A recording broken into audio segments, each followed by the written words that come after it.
الله وبركاته. النهارده هعمل لكم طريقه رز تحفه تحفه تحفه، هتعجبكم كتير. رز بالمكسرات.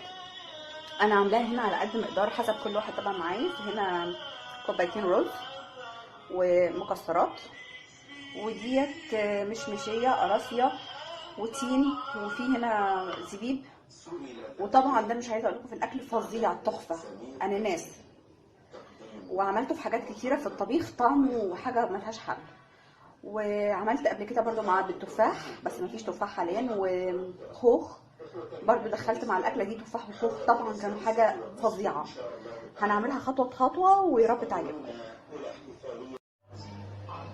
بصوا هنا معايا صينيه، لان انا هطبخها وديت اساسي هتتحط في الفرن مش على النار من فوق. معايا صينيه فيها سمنه او زبده، او زبده على سمنه، زبده على زيت، زيت على يعني اللي انتوا عايزينه. انا حاطه هنا فيها سمنه، هحط عليها المكسرات هحمرها،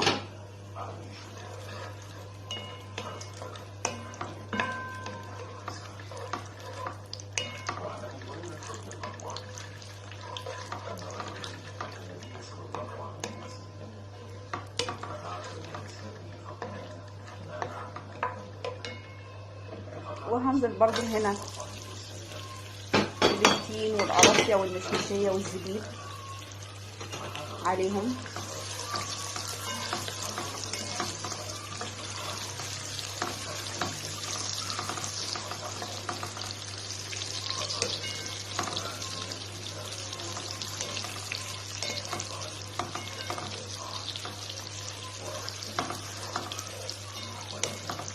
وزي ما قلت لكم ممكن نحط حله كمان، هنحط اهوت الاناناس. وزي ما قلت لكم ان احنا ممكن نحط بقى مع الاناناس خوخ او تفاح. انا جربت الحاجتين دول بصراحه وطعمهم تحفه برده معاه. هنحطهم شويه كده على النار، نقلبهم تقليبتين وارجع لكم تاني. بصوا هو هنا خلاص قرب يتحمر كله. مش عايزه اقول لكم ريحه تحفه جدا، ريحتها جميله جدا. هنا الرز ده انا غسلاه وسايباه ينشف عشان لما احطه هحمره هو كمان معاهم. هو كده نشف خالص اهون.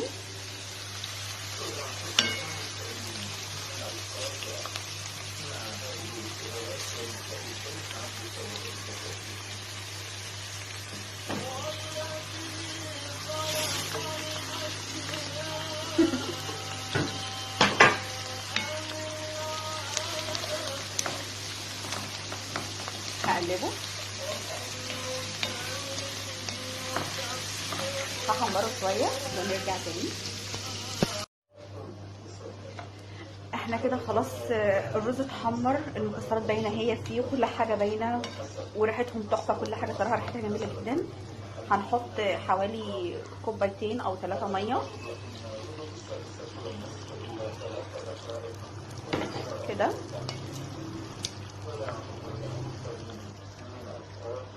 هنقلب، هنحط له ملح، هنحدقه بقى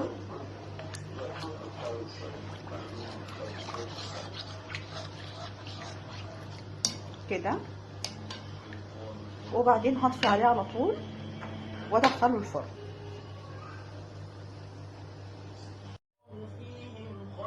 وده كده شكل الرز بعد ما خلص خالص وطلع من الفرن.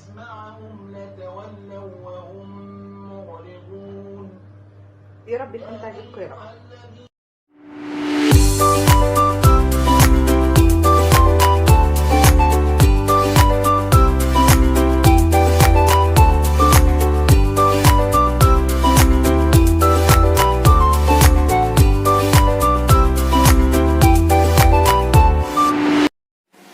ازيكم يا حلوين، عاملين ايه واخباركم ايه؟ النهارده هنعمل مع بعض وصفه بسيطه جدا. هي طبعا بسيطه بس بصراحه انا بضيف عليها شويه اضافات عشان حتى الاطفال يستفيدوا منها، انما هي بتوابلها ما بتنفعش والاطفال كلها بتحبها وبتعشقها. بضيف عليها زبده وبضيف عليها فلفل الوان طبعا تحفه. ما بحطش التوابل بتاعتها خالص، بحط مكعب مرق، وممكن ما احطش خالص مكعب مرق، واقوم حاطه توابل بقى ملح وفلفل، التوابل الموجوده عندك في البيت. خليكم بقى معايا ونشوف الطريقه مع بعض. هي طريقه سهله جدا وبسيطه ومش هتاخد 3 دقايق مع بعض. وبضيف كمان بيضه علشان خاطر طبعا حضراتكم عارفين ان البيض مفيد جدا للاطفال ومش هقدر طبعا اتكلم عن فايده البيض، انتوا عارفين. يلا بقى نعمل الوصفه مع بعض. هنا هنجيب مع بعض كسرولة، حله صغيره، اي حاجه نحطها على النار.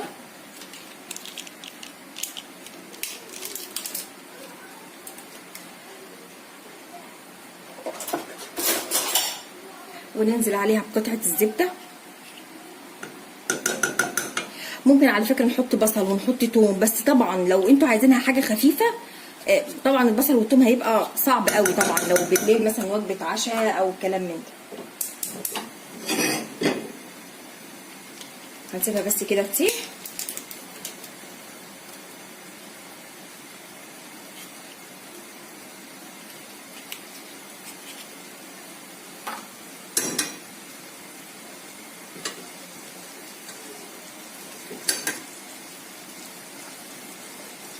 بعد ما شفتوا كده ان قطعه الزبده الصغيره ساحت، هنزل بمعلقه صلصه عشان يبقى لونها احمر وجميل. لو في طبعا عندكم بابريكا طبعا بتبقى تحفه، وطبعا عارفين ان البابريكا فلفل احمر حلو.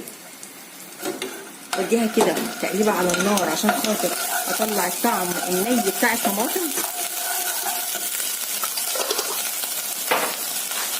هنزل بمكعب المرق.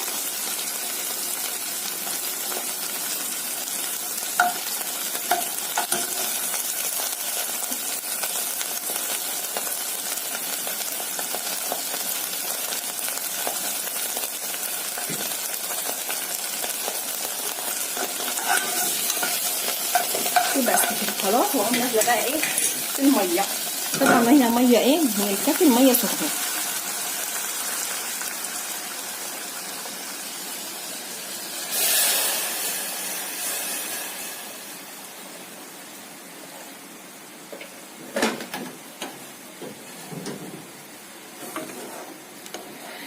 لسه مكعب المرق ما دابش.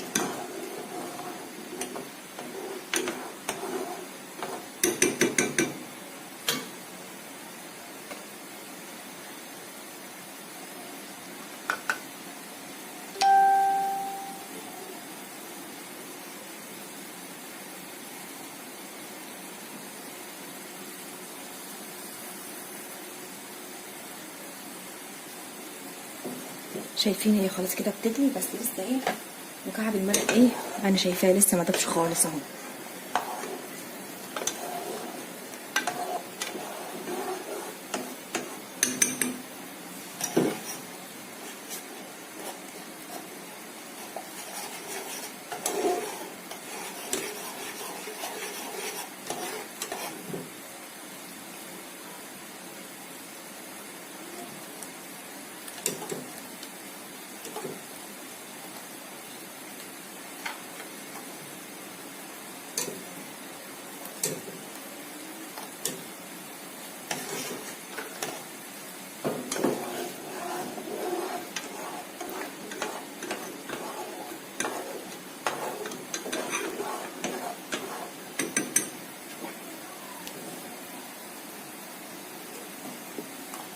زودت بس شويه ميه صغيرين.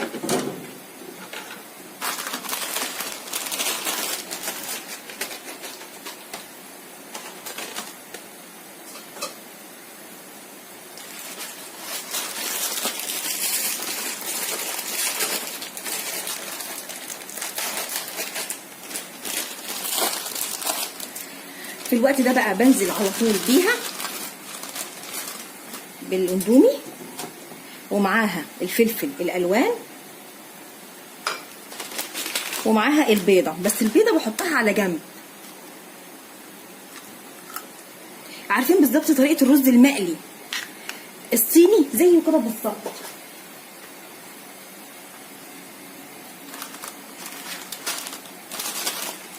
بقيت الكيس انا هنا ما ضفتش خالص التوابل زي ما انتوا شايفين.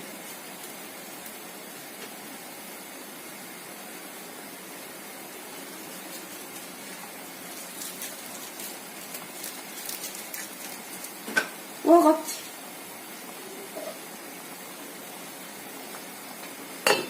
وبوطي عليها.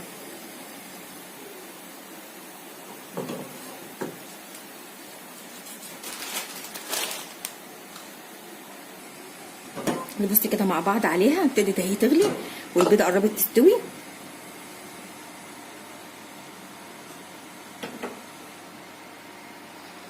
وفي الاخر هنزينها بشويه جبنه موتزاريلا، تحط حتى كده فوق الوش، طبعا الاطفال هتفرح بيها جدا.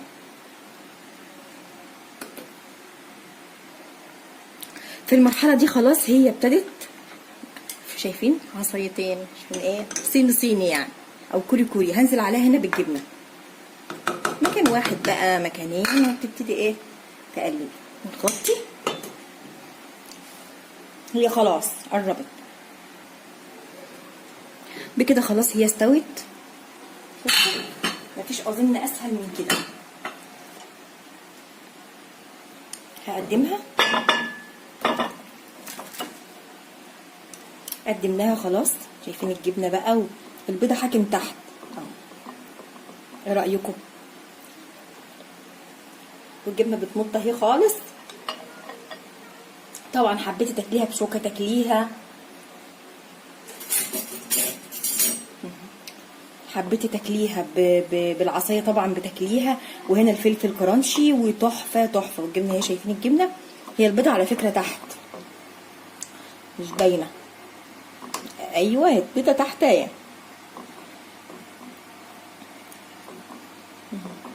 اشوفكم ان شاء الله في وصفه تانية برضو سهله وبسيطه، ودي طبعا تبقى حلوه جدا للاطفال. اشوفكم ان شاء الله مره تانية. باي باي.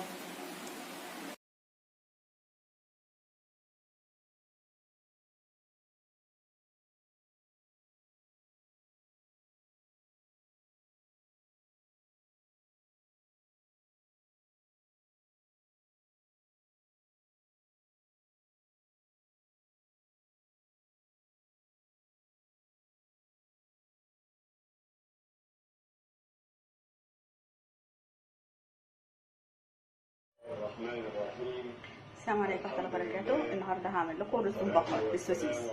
عندنا هنا رز بسمتي، وعندنا هنا سوسيس متقطع شرايح. التوابل اللي هنستخدمها كركم حوالي معلقه كبيره، وكاري معلقه صغيره، بهارات حسب ما انت عايزه، وفي هنا مرقه لو انت برضو عايزه.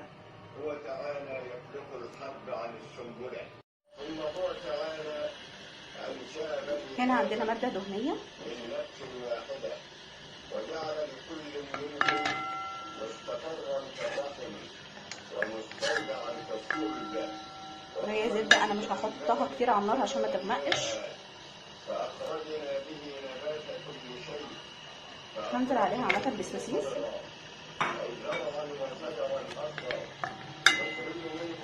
واقلبه شويه.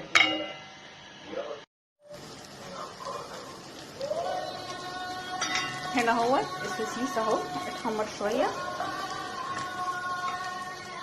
هنزل عليه بالرز واقلبه كويس. انا قلبت الرز، هنزل عليه بالتوابل كلها والمرقه واقلب.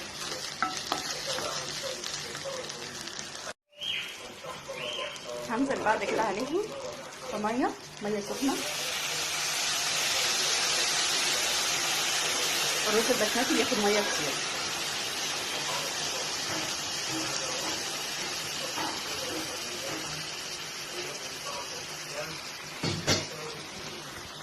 ونقلب.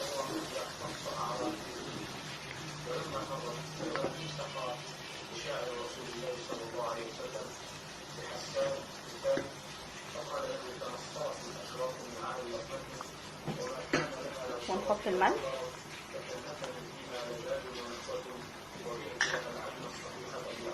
حبة فلفل صغيرين.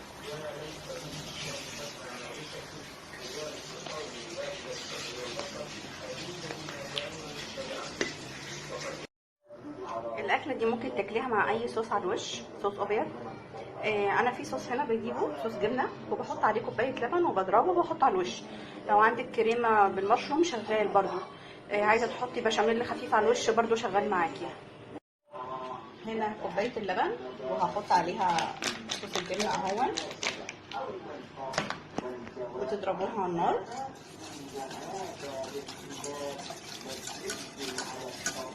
لغايه ما تديه القوام اللي انت عايزاه تقيل او عايزاه خفيف، القوام اللي تحبيه حطي عليه. هو كده شرب الميه شويه، هتقعدي تقلبي فيه لغايه ما يستوي.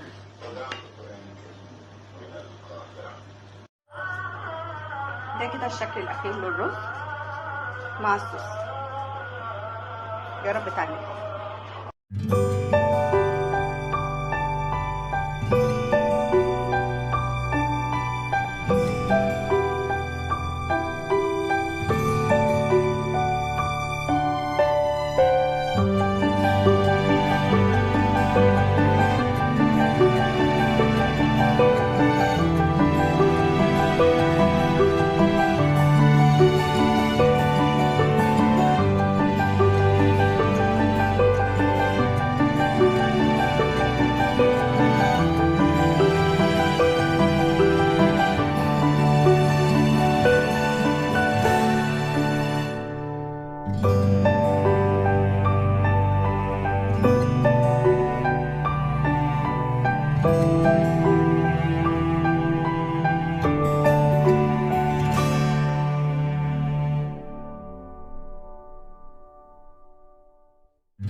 نعمل مع بعض حاجة سريعة كده. مية سخنة، شوية ملح، ويلك هننزل بايه شوية مكرونة صغيرين كده.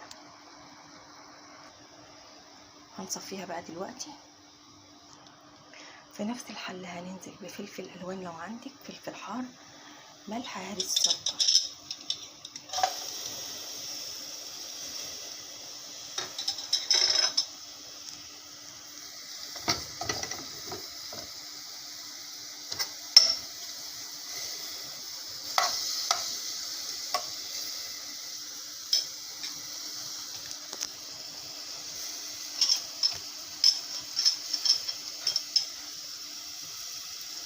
ننزل فيها.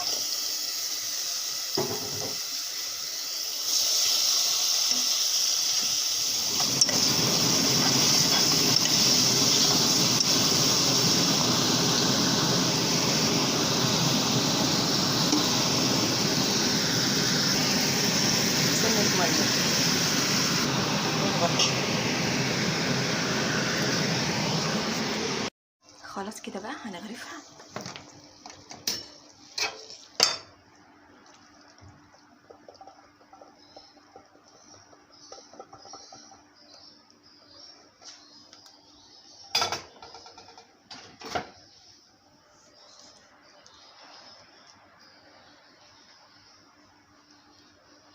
مفيش اسهل من كده.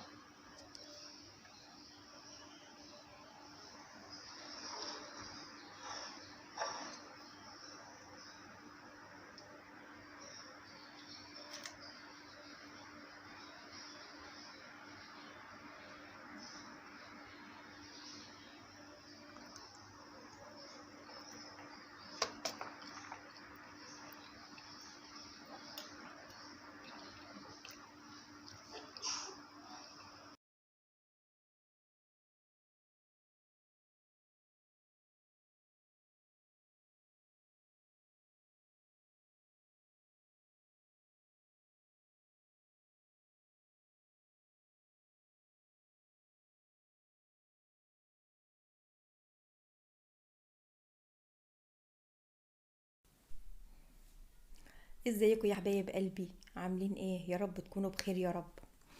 النهارده هنعمل اكله بسيطه جدا وسهله، رز بالجمبري والبطاطس والتوابل. هي فكره جديده بصراحه، حبيتها اعملها والاطفال هتحبها طبعا، والكبار قبل الاطفال، بس هي بتاخد كميه بصل كبيره. هنا جبت حله حطيتها على النار، سبتها تسخن وهنزل عليها بالزيت. انا كنت في بيت والدي، يعني الاكل دي كنا عاملينها كلنا في التجمع العائلي. اكله بسيطه وسهله جدا. حله واحده بتحطي كل حاجه. هنا كان حوالي 3 4 بصلات كده متوسطين، نزلت بيهم على نار عاليه وزيت سخن، من غير ولا ملح ولا اي اضافات. وبعدين جبت 3 بطاطسيات هبتدي اجهزهم، وهفضل متابعه في البصله. ما ينفعش اسيبها عشان ما تتحرقش، او عشان ما تبقاش لون ولون. شايفين معلش البخار؟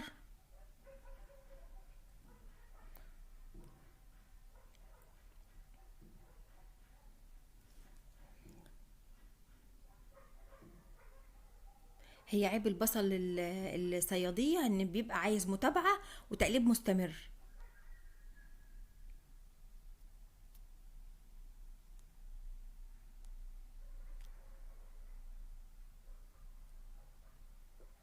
شايفين اللون عمال يغمق ازاي؟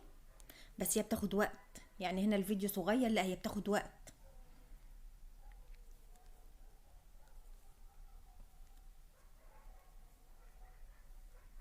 انا ما خليتهاش غامقه قوي المره دي عشان والدي ووالدتي ما بيحبوهاش غامقه.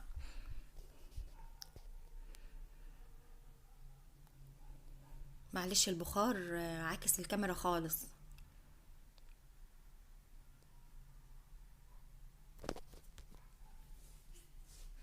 هنا عندي 3 بطاطسيات متوسطين، قطعتهم مكعبات صغيره. لما وصل بقى للدرجه ديت هنزل عليه، هيبقى لونه ذهبي مش لونه بني، هيبقى لونه ذهبي.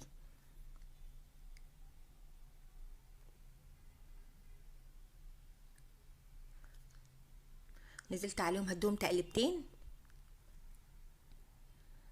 هنا بقى الجمبري غسلاه ومخليه زي الفل.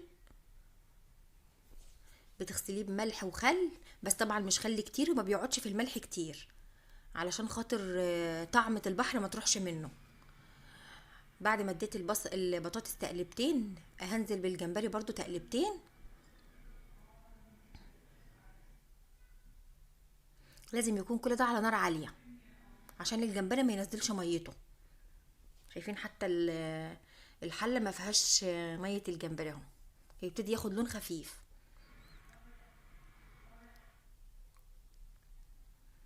هسيبه هنا حوالي دقيقتين كده او حاجة، برضو على نار عالية. شايفين لونه اتغير خالص ازاي. هبتدي بقى اوسع لنفسي هنا في الحلة علشان خاطر اضيف التوابل، علشان خاطر اديلها طعم واطلع كل الريحه الحلوه منها. هنا ملح وفلفل وكمون وكركم وكاري، بس هي دي التوابل بتاعته. حابه تحطي فلفل حار حطي، مش حابه براحتك. بس انا طبعا عشان في اطفال صغيرين فما برضاش احط فلفل حار او شطه.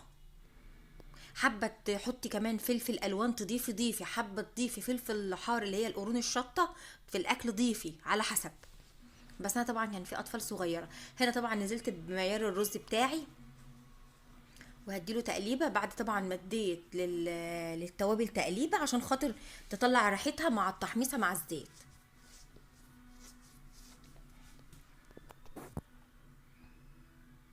ادي تقليبه حلوه قوي قوي. ادي لونه غير اهو، انا قلت لكم عاملاه ذهبي مش عاملاه غامق. وهضيف بقى هنا الميه السخنه وهقلبه برده حلو عشان خاطر كل المكونات تختلط ببعضها.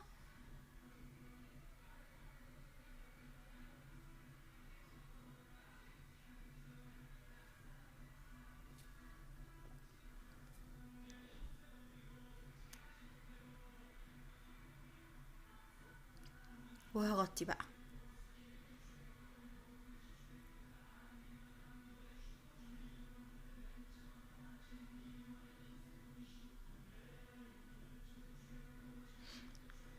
هنا كان هيبتدي يتشرب، هديله برضو تقليبه تانية وهوطي بقى عليه. بعد كده ردة الرز اللي هي ايه، زي ما اكون والناس كده صغيره، او التوطيه العاديه بتاعه البوتاجاز.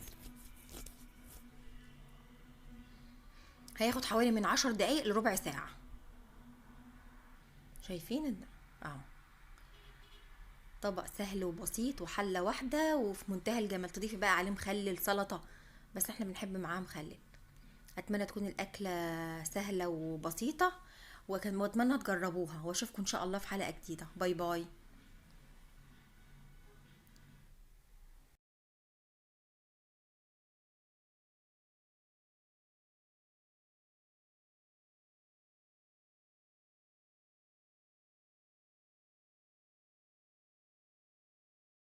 السلام عليكم ورحمه الله وبركاته. ازيكم يا حبايب قلبي، عاملين ايه؟ يا رب تكونوا بخير يا رب. النهارده هعمل معاكم مكرونه. بصراحه كنت صاحيه مش قادره، فقلت اما اعمل مكرونه. ولقيت عندي كميه من الجبن، ضفت عليها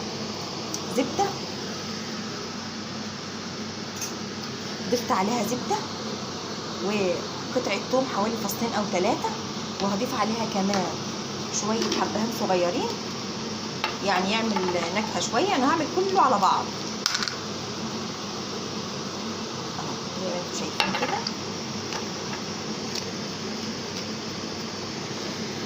وشويه برضو زعتر مش كتير، مش كتير خالص يعني. المهم بالنسبه لي الجبنه والثوم والزبده. وعندي هنا توابل شاورما فراخ، شاورما سوري، هحطها برضه بس مش هحط كتير.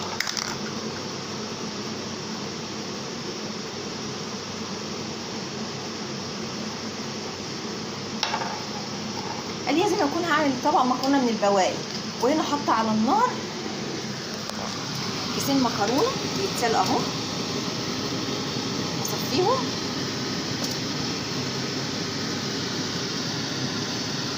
وعندي علبه طماطم صغيره جاهزه برضو، احطها.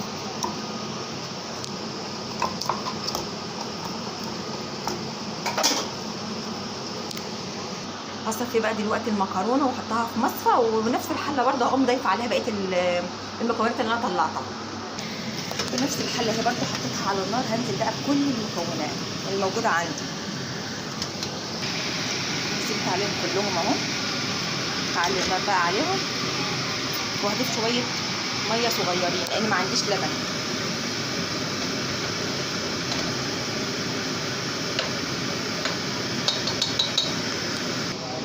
اصلا ابتدى يسيح اهو. هضيف بقى شويه ملح، مش هضيف ملح مش هضيف شويه فلفل، مش هضيف ملح خالص، شويه فلفل حلوين لغايه ما اشوف الطعم عشان ما يحدقش منه.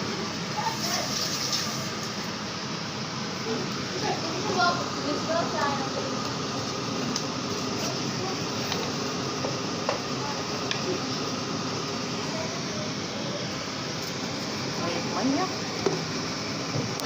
وهغطي عليها.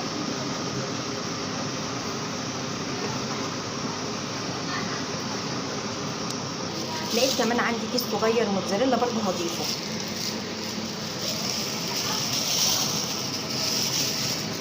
وهغطي بقى عليه.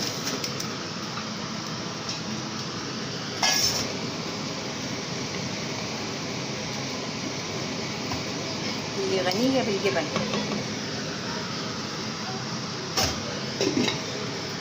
مش محتاجة طلعت ملح خالص. الفلفل طبعا ده تظبيطة جميلة، بس لسه ايه، بس شوية مية صغيرين.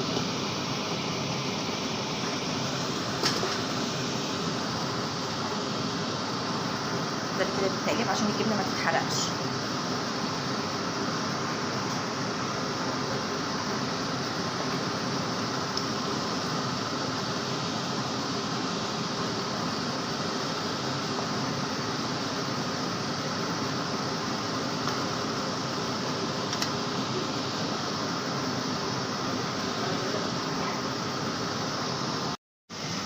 هضيف لها معلقة هريس تدي لون كده.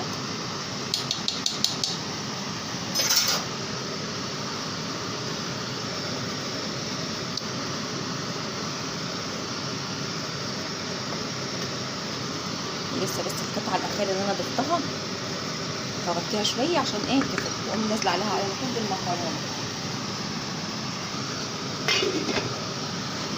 لازم افضل اقلب فيها عشان الجبنه ما تتحرقش، اللي طبعا عارفين ان الجبنه من لبن وزبده. بس شوفوا الصوص غني جدا، هو عرومي وشيدر وموتزاريلا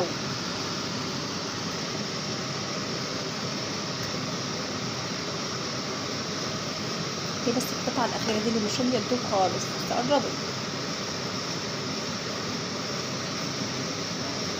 مضفتش عليها دقيق، هي كلها جبنه. نزلت بقى بالمكرونه خلاص، اقلبها وارجع له. خلاص قلبتها تحفه، بس لسه على النار. اغرفها بقى خلاص، ما كانتش محتاجه اي حاجه.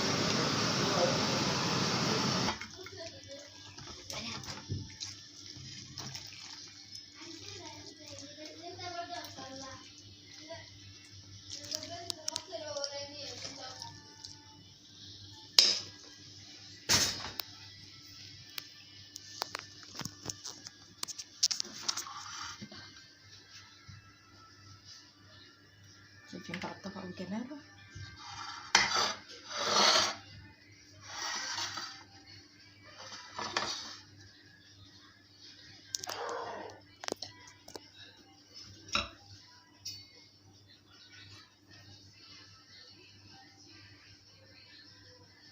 اشوفكم في فيديو جديد ان شاء الله. باي باي.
هياخد التتبيله هتاخد كده الفراخ عادي.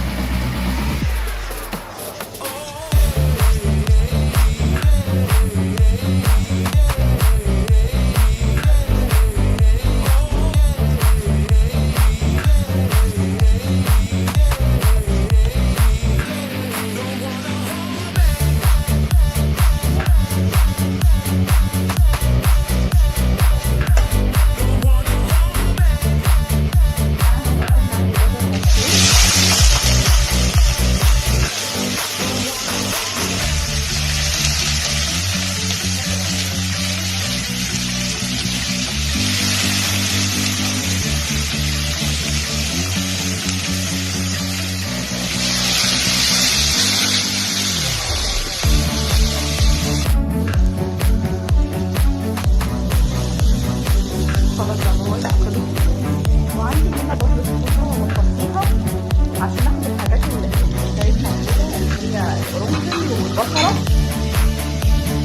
معاها. ده طبعا طريقه تجيب القرنفل والبصل مع الجزر